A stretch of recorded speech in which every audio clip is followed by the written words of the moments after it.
that slave woman, he considered to be a member of his family. So now she's living in his household. She's a single woman without a husband. How does the Messenger of Allah sallallahu ta'ala alayhi wasallam, how does he deal with a single woman in the Jama'ah? Does he just leave her there to live as a single woman?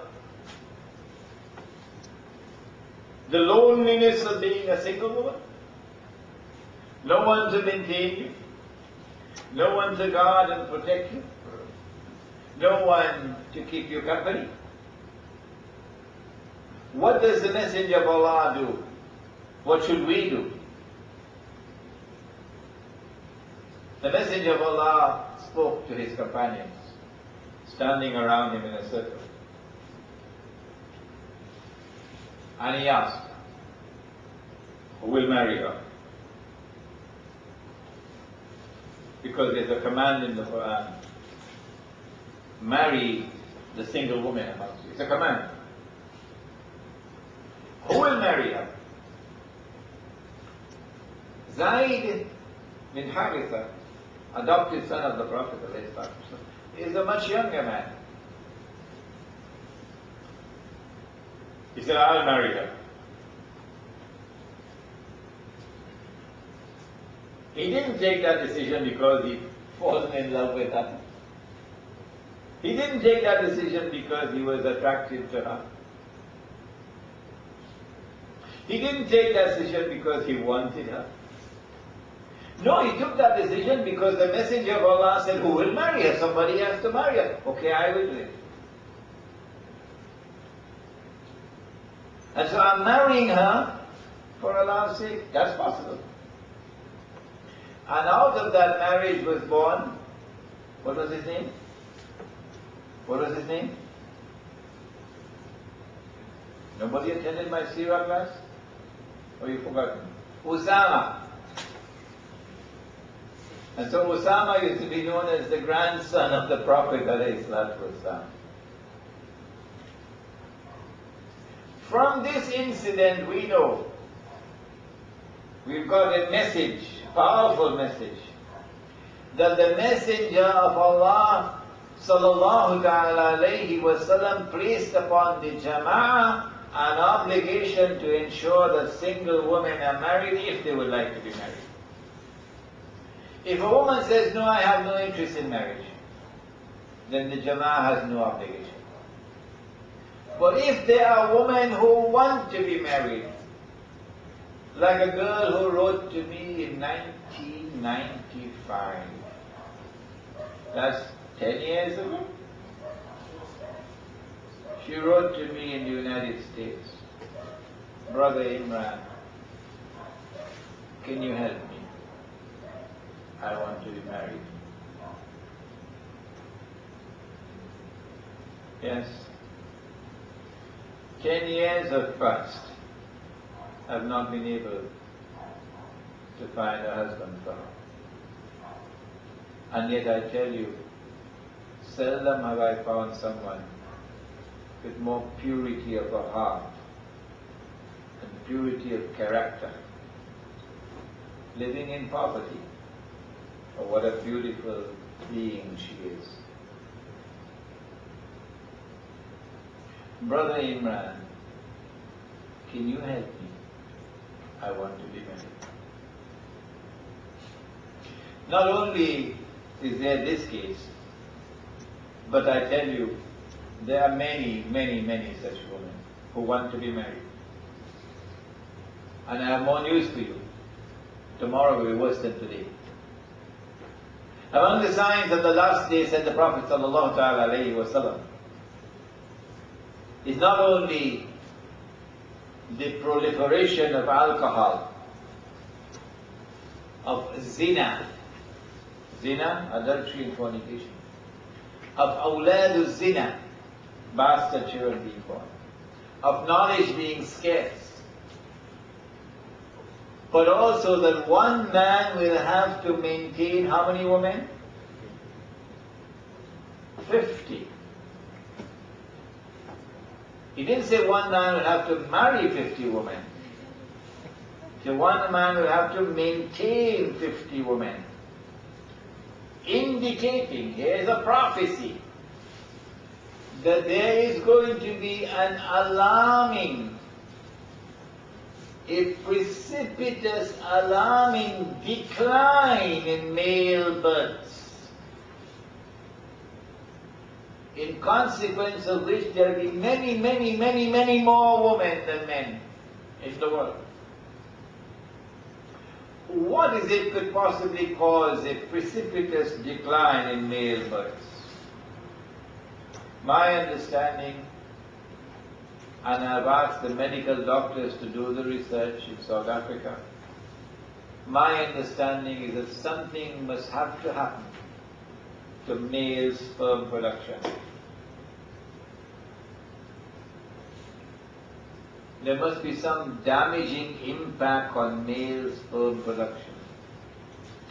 And when I look for the danger, I see it, of course I could be wrong, I see it in food,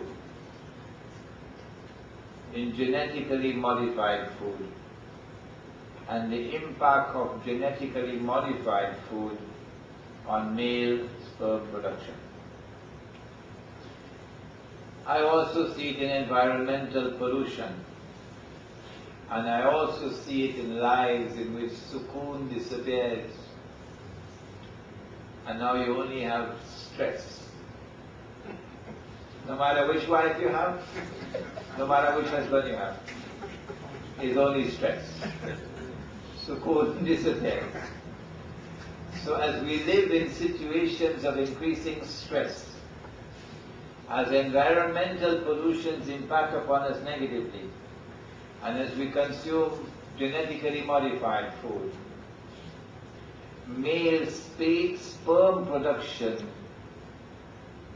is damaged, in consequence of which there is an alarming, precipitous decline in male births. Well, then what are we going to do? When you have so many more women than men, already it has started around the world. If you go to Singapore, Allah has blessed me with thousands of daughters all over the world.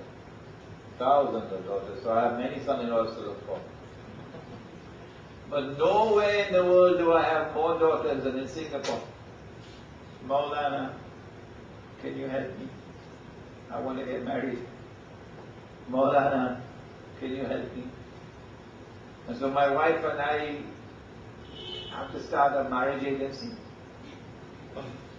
struggling to get these girls married. So many of them in Singapore. The problem has not hit Trinidad as yet, as badly as it is. But if you go to Singapore, you know what it is like. How would you solve that problem? They don't have any solution out there. When a woman cannot get a husband, what will she do? Well, you steal a husband.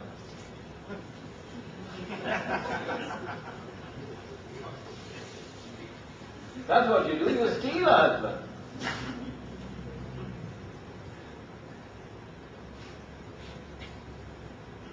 And so you get a world now of extramarital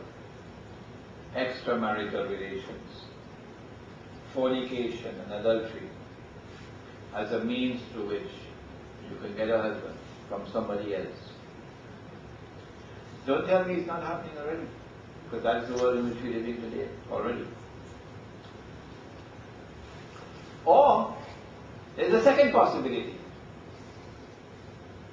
which is likely to emerge in the future. That a group of women will share a husband. And they'll have a roster. She said, well, you can have him tonight, I'll have him tomorrow night, and she'll have him the next night. Sharing the husband. So he has to go as they tell him to go. That's coming.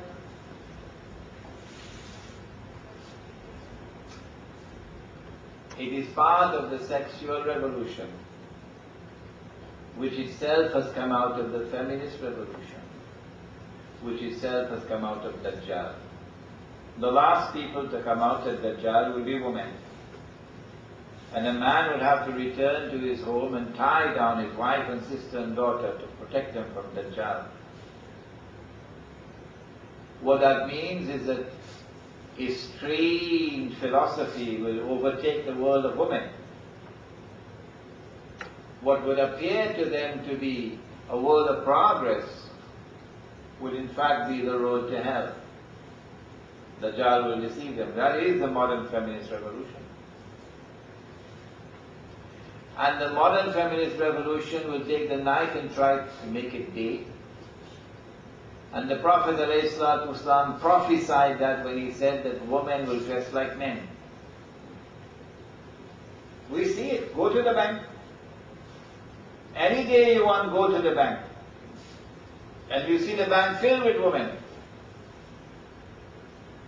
Go to the schools. And you see school teachers, mostly women. But when you go to the bank, take a look at the clothes that they're wearing. You will hardly ever find a woman dressed like a woman. No?